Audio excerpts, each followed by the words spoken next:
Leo Frank's anti-Black attack. Incredibly, this new Frank-fostered image of Jews as crusaders for racial justice was accomplished even though there is probably no better example of Jewish racism than that shown by those Jews who fought for the exoneration of Leo Frank. In the very first World Forum, where blacks and Jews were in formal courtroom confrontation, the top Jewish leaders in America chose a particularly vicious form of racism as their chief weapon to fight for Frank.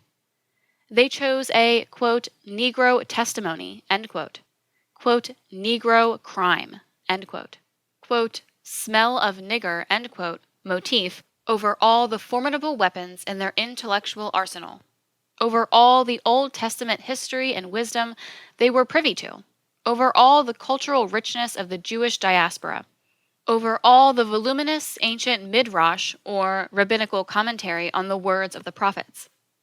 It was a shocking reminder of past Black Jewish encounters at the auction blocks in Africa and throughout the Caribbean and the Americas, and unfortunately an accurate predictor of many future Black Jewish disputes and interactions. In examining the trial nearly a century later, Jeffrey Melnick writes, quote, even if we accept that Frank had nothing to do with Mary Phagan's death, it is still necessary, for instance, to examine the ways Frank and his supporters used racist language to demean Conley and took refuge in what they understood to be the privilege of Jewish whiteness. End quote.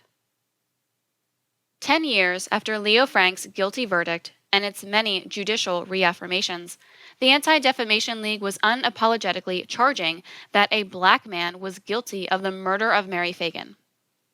Again, it reviewed the trial 30 years later, and the most prominent Jewish rights organization in America considered the Frank team's injection of, quote, the race-religious issue, end quote, into the trial as merely a, quote, calculated risk, end quote, which in, quote, a different stage setting might well have succeeded, end quote. Over 100 years later, the Jewish leadership continues to accuse the much-maligned black man.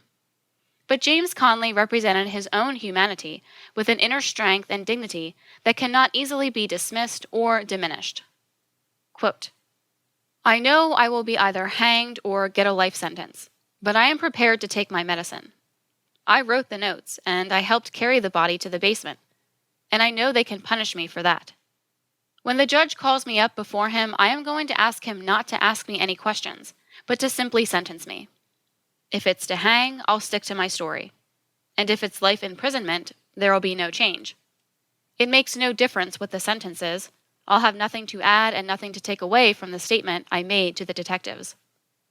End quote. It is that spirit which allowed him to face down the finest lawyers in the South, and to withstand the focused collective assault of the world's wealthiest and most powerful people until the truth prevailed.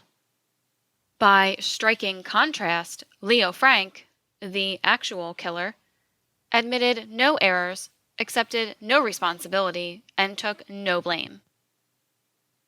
The Frank case drove more white people, especially Jews, to re-examine the bestial practice of lynching. Before Frank's death, Jews generally, North and South, viewed the lynching of blacks as a useful and necessary feature of America's justice system, both tacitly and overtly supporting terror as a form of social control. But after Frank's demise, the Jewish Criterion warned its readers that lynching might be an American social policy worth reviewing, not because black blood had been shed, but because a white Jew was thought to have also become a victim. After all, the racist editors asked, quote, what is to prevent a white man from being lynched tomorrow? And if one white man, why not another? End quote. Rabbi Jacob Goldstein, of Frank's childhood hometown of Brooklyn, declared that the Frank case, not the multitude of black lynchings, quote, furnishes the strongest argument, end quote, against capital punishment. The black editors of the New York Age noted scathingly the overdue energy directed at stopping lynching in the United States. Now, quote, that a white man and a Jew with thousands of dollars behind his cause is the victim, there is a cry to make lynching a federal crime. As long as Negroes alone had been lynched, the whole country has been content to let the pastime continue. End quote. The Chicago Defender similarly opined in a headline, quote, strange contrast in the thousands of letters sent the governor of Georgia asking for clemency for condemned Jew, and the silence that follows the lynching of an Afro-American. End quote. In the same week Leo Frank was arrested, 3 blacks were lynched in Georgia.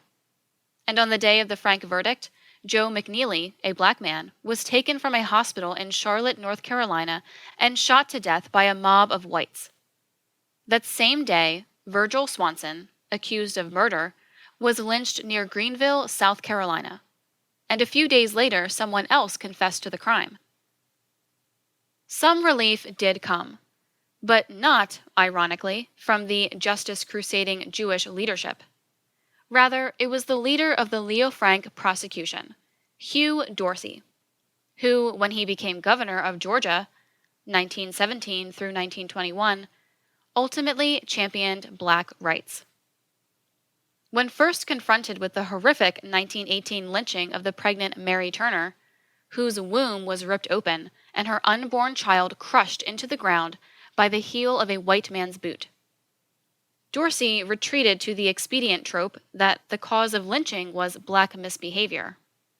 And in this, he no doubt found support from Jewish leaders.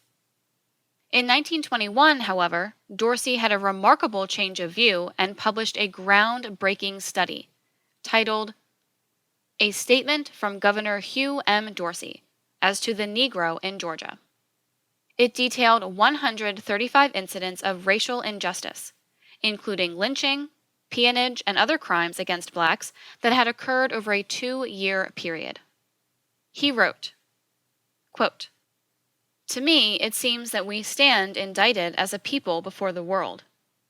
If the conditions indicated by these charges should continue, both God and man would justly condemn Georgia more severely than man and God have condemned Belgium and Leopold for the Congo atrocities. But worse than that condemnation would be the destruction of our civilization by the continued toleration of such cruelties in Georgia. End quote. He called for the repeal of the state's oppressive peonage law and for the enactment of the anti-lynching statutes that would give the governor powers to intervene to stop lynchings and to prosecute mob members. The NAACP considered Dorsey's stand an exciting development because a governor from the Deep South, quote, greatly enhanced the significance of the anti-lynching crusade, end quote. Dorsey's pioneering efforts on behalf of black rights have been obscured by the historical taint applied to him by supporters of Leo Frank. Quite to the contrary, Lewis Marshall, the most prominent Jewish leader in America, stood with the hardened white supremacists in opposing the 1922 Dyer anti-lynching bill, which, at his urging, went down in defeat in the U.S. Senate. Frank's impact on America. Quote, wherever there is a carcass, there the vultures will gather. End quote. Matthew 24:28. The Frank case affected other aspects of American society as well. It drew attention to the conditions facing factory girls and child laborers, and very likely hastened the reforms then underway. One of Atlanta's largest periodicals thereafter pressured, quote, every Southern legislator, end quote, who refused to vote for child labor reforms, labeling the lawmakers as, quote, potential murderers, end quote. For factory managers like Frank, who operated their businesses as self-serving heirs of the plantation slave barons, such reforms probably made their routine exploitation and sexual abuse of workers a more difficult proposition. The national reverberations of the Leo Frank case provided Jews some immediate political benefits. Less than a year after the Frank lynching, Louis Brandeis, a Jew, was nominated to the Supreme Court. According to his biographer, the Leo Frank case had sensitized people to anti Semitism, and senators did not want their opposition to Brandeis, however soundly based, to be interpreted as prejudice. Brandeis's success offers an almost perfect example of how the false narrative of, quote, anti Semitism, end quote, became the Jews' quote, weapon of war, end quote. The Frank case provided the Jewish elite with the smokescreen necessary to achieve their political objectives. A further benefit for Jewish leaders was that the Frank affair coincided with one of the boldest power grabs in world history: the setting up of the Federal Reserve System, the private banking conglomerate that consolidated all of the nation's financial resources into the hands of an elite set of Wall Street bankers. And, as with the Brandeis appointment, the, quote, anti-Semitic, end quote, firestorm over the Frank case, concocted as it was, served to blunt criticism about the fact that the principals in the Fed operation were Jewish.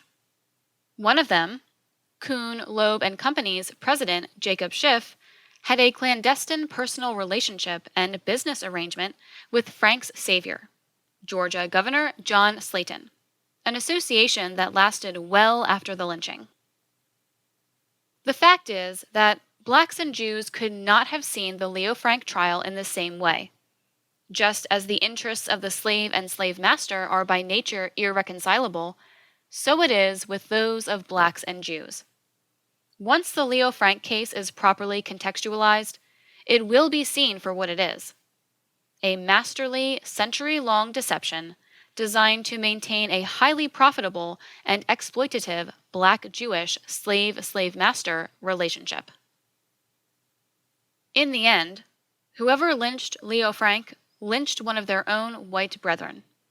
His crime violated the Southern cultural code of conduct, having upset a delicate balance that Jews had achieved with Gentiles in America. It was the rare instance where the crime was seen as so egregious that not even the tried and true, quote, Negro crime, end quote, defense could extricate Frank from the consequences of his own misdeeds. Were it not for the white Gentiles of Georgia, in this case, at least 2 innocent black men would have paid with their lives, scapegoated not only to protect a prominent Jewish leader, but also to preserve the reputation of the, quote, chosen people, end quote. Truth has now caught up with history and corrected a century-old injustice perpetrated against both Mary Phagan and James Conley. Ultimately, a divine tribunal will hold America accountable for implementing and maintaining a system built on the blood, sweat, and tears of the real children of Israel, the black man and woman of America. Somewhere on the docket will be a review of the Mary Phagan murder case, at which time the travesties of the Frank affair and the crimes of all the leading figures in the case will be laid bare. But not before that tribunal hears the millions of prior cases where the brown, the black, the red, and the poor white were the innocent victims. And not before that highest of courts holds accountable the architects and beneficiaries of the very system that destroyed countless lives, including those of Mary Phagan, James Conley, and even Leo Frank. Epilogue. The mother and the stepfather of Mary Phagan write, quote, to the Honorable Thomas E. Watson. Dear Sir, as the mother and father of Mary Phagan, our poor daughter, we feel it our duty to write you a letter expressing our sincere thanks for your noble efforts in the publishing in your paper the truth about the Frank case. While we know that our advantages in life have been limited, and we are not as wise and foreseeing as some folks, we do know that we are correct in the assertion that the great daily newspapers in Atlanta and elsewhere in the state have deliberately failed and refused to speak out the truth in the Frank case concerning the tragic death of our precious little daughter. These papers, of course, have been controlled by the rich Jews who advertise in their papers, and they have not dared to publish to the world anything that was calculated to fix this crime on Leo M. Frank, where it unquestionably belongs. And in our sorrow, we feel that you are the only one that we can turn to for an expression of the truth. And we find consolation in the fact that one man, through one paper, has bravely held up for our cause and has exposed the dirty work of deception and perjury, as it has appeared all along in the progress of this case. We are sorry that our former governor, J. M. Slayton, has seen fit to override the judgment of 12 impartial, honest jurors, the judgments of the courts, both high and low, and also the judgment of the great masses of the people. We feel sorry that he should do this when we take into consideration the fact that for 2 years after his trial not a scintilla of evidence was brought forward in his defense, although he had numerous men employed to work on the case, and all that they could bring forward was some alleged affidavits, which one of their number swore to be false. We are sorry to say, but the spirit in our souls compel us to say, that which could not be done in front of 12 honest men, nor through the courts all the way to the United States Supreme Court, has been done by the governor of Georgia through Jew money and influence. We are sorry to say that the man whom we supported for governor of Georgia was so weak and so little to succumb to these influences, and we pray to God that Georgia shall never have another such man to sit in her executive chair. It appears to us if Slayton thought the rich Jew, whom his partner represented, was innocent, why in the name of God didn't he free him altogether? Why should he only commute his sentence? To our minds, there was no middle ground whatsoever. We can't possibly see why a man guilty of so heinous offense should have his sentence mitigated. We both were in attendance at the trial each day. We heard the evidence. We noticed Frank's attitude and his actions all through the trial. And we know beyond any question of a doubt that Leo M. Frank is the guilty man. If we had any doubts as to Frank's guilt at any stage during the trial, we would have been the first to so declare. While personally we wanted the murderer of our young daughter punished, we wanted it more so for the fact that if the offender of this heinous crime was brought to sure and swift punishment, it would deter others. We had hoped that by the sure and certain punishment of Frank, that no other young Georgia girl, budding into womanhood, would die a horrible death defending her virtue against a rich, depraved, sodomite Jew. We feel that justice delayed has been justice denied. We cannot help but feel that the man, be he rich or poor, who unquestionably murdered our poor daughter, while she was defending her virtue and honesty, the principle of which we had been so careful in teaching her from childhood, should pay the death penalty. We cannot help but believe that Slayton, who, by his acts as an official, has been a traitor to the people of Georgia, a traitor to law and justice, and a traitor to the womanhood of Georgia.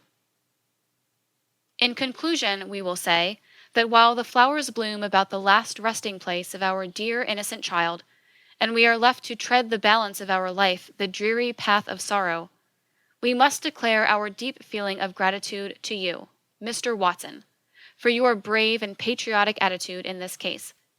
And it does seem to us that you, along with the fearless and noble Georgian, Hugh M. Dorsey, deserve the unlimited and everlasting admiration for your loyalty to a cause that involves the great issue between money and fair play, with the common people of our state.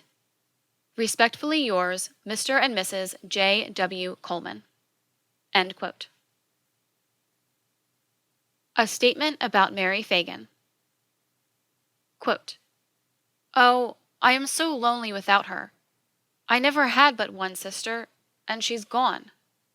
Oh God, I just feel as if I could die." End quote. Mary Phagan's older sister, Ollie Phagan, April 1913. The young murder victim at the center of this tragic episode in American history is 13-year-old Mary Phagan. She was more than a, quote, factory girl, end quote, as many accounts contemptuously refer to her. She was a child of one of the millions of poor working families caught in a major economic upheaval in America after the demise of chattel slavery. The many academic analyses of this case have almost entirely removed the murdered girl from consideration in favor of the one person they insist is the real victim, Leo Frank. Indeed, the case became internationally notable not out of sympathy for its young, strangled victim, but because of the prosecution and ultimate lynching of her convicted murderer. Thus, the name Mary Phagan has no historical meaning, while the name Leo Frank carries the status of national tragedy. The labeling of Mary Phagan as, quote, a factory girl, end quote, harks back to a time in American history when blacks were commonly classified as, quote, rice Negroes, end quote, or, quote, cotton Negroes, end quote, or, quote, house Negroes, end quote. Not only bought and sold as slaves, but also categorized by their sellers as having a particular lifelong manual labor obligation.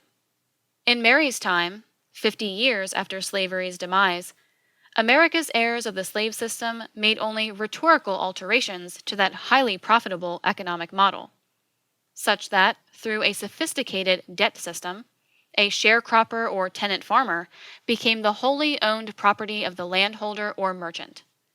And an employer of young women and girls in the industrial South believed that when he hired, quote, the help, end quote, he bought his female employees.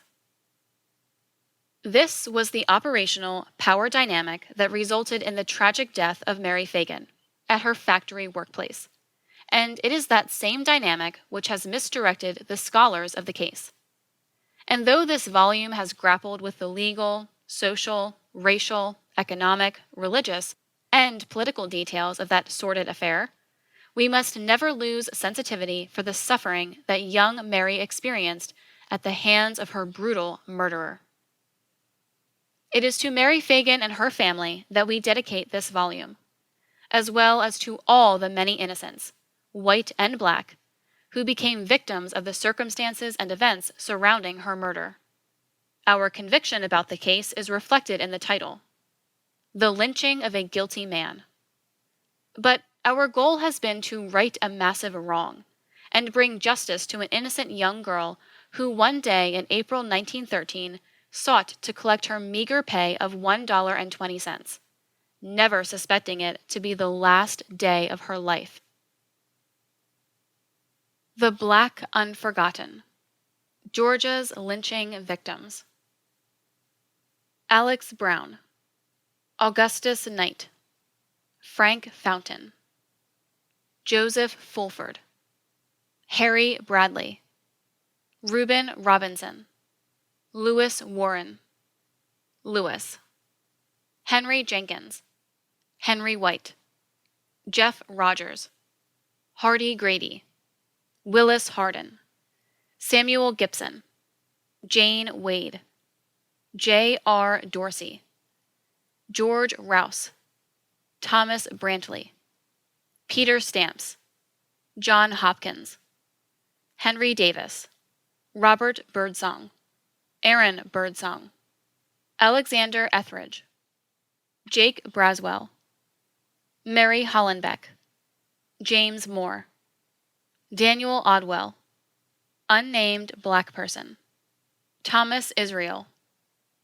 George Parks, Monroe Smith, W. P. F. Sanders, Samuel, Unnamed Black Person, Reuben Hudson, Ross Griffith, Henry Burney, Thomas Roof, William Thomas, Henry Pope, Dan Sales, Alan Sturgis, Ned Clark, Sam Long, William Johnson, Lewis Edwards, Tom Smith, John Coleman, Unnamed Black Person, Van Malone, Martin Love, Walter Asbury, Warren Powell, John Duncan, James Thomas, John Anthony, Tom Moss, Peter Jackson, William Hops, Brown Washington, Sim Martin, Andrew Robinson, Jesse Polk, George Penn, James Harmon, General Thomas, Will Lowe, Owen Jones, John Simmons, unnamed black person, Wesley Lewis, Henry Jackson, Allen West, Daniel Buck,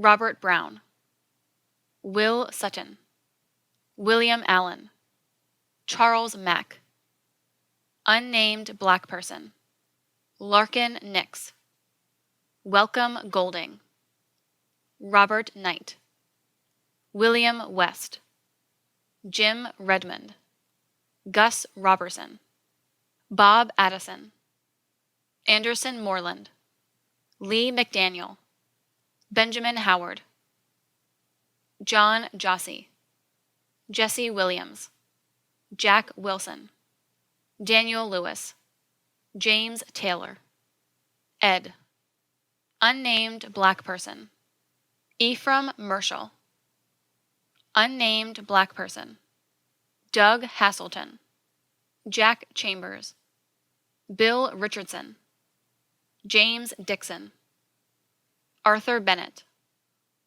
Newton Jones, William Ferguson, Calvin Thomas, Lucius Holt, Robert Collins, Sylvester Rhodes, Henry Worley, Robert Everts, Alfred Brann, Daniel Aham, unnamed black person, Gus Thompson, Fayette Franklin, Owen Ogletree, unnamed black person, Dave Gooseby, Lee Lawrence, Samuel Taylor, Eli Frazier, Samuel Pike, Henry Sherrod, George Coldhand, Amos Gibson, George Harris, John Harris, Jesse Harris, Wesley Weaver, Neil South, Lewis Jefferson, Henry Sutton, Tony Sutton, T. W. Purdue, William Hardy, Jesse Slayton, William Miles, unnamed black person, Charles Williams, Henry Milner, Sidney Grist, Anthony Henderson, Charles Forsyth Jr., Willis White, W. L. Ryder, Oscar Williams, Andrew Green, Charles Gibson, Ben Tiat, Joshua Ruff, Whit Dillard, James Allen, Richard Oliver, John Meadows, unnamed black person, McFadden, George Burden, Edward Merriweather, Jeff Bolden, Jacob Glover, George Bivens, William Holt, George Fort, Bud Cotton, Henry Bigham, Tip Hudson, Edward Brown, League Strickland, Samuel Holt, Alfred Thurman, David Clark, Williams, Louis Salmon, unnamed black person, unnamed black person, Bob Johnson, Monroe Clark, Charles Mack, C. Smith, unnamed black person, William McClure, Lewis Henderson, Ed Henderson, John Goolsby, unnamed black person, John Bailey, Alan Brooks, Marshall Jones, William B. Willis, Simon Adams, Jordan Hines, Rennie Jefferson, Jack Hillsman, Frank Hardiman, Bud Rufus, Ed Dodson, Sterling Thompson, George Reed, John Moody, Sherman Harris, Kennedy Gordon, William Goolsby, Billy Magruder, Frank Earl, Joe Washington, Theo Booth, Walter Allen, Henry Young, John Wise, Arthur Macaulay, John Brown, William Mobley, Benjamin Brown, Lee Hall, William Fambrough, Andrew Rainey, Benjamin Gorman, Garfield McCoy,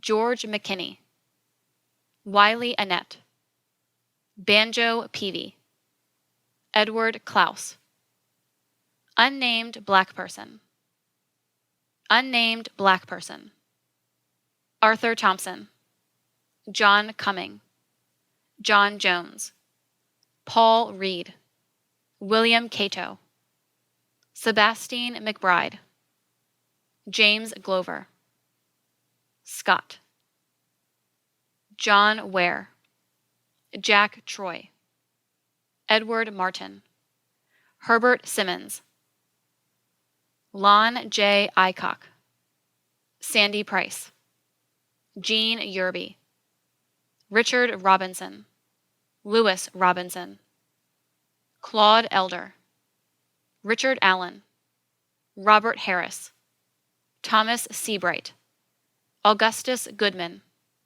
Will Womack, Edward Pearson, Floyd Carmichael, Charles Fuller, William Newsom, Meta Hicks, Jet Hicks, Charles Harris, son Padgett, daughter Padgett, wife Padgett, Sim Padgett, George Herbert, Doc Posey, John Walker, Henry Coley, Abe Webb, Sam Johnson, Curry Robertson, John Henry, Walter Wilkins, Albert Baker, Unnamed black person, Alonzo Williams, Vince Williams, Charles Loki, George Thomas, John Towns, Henry White,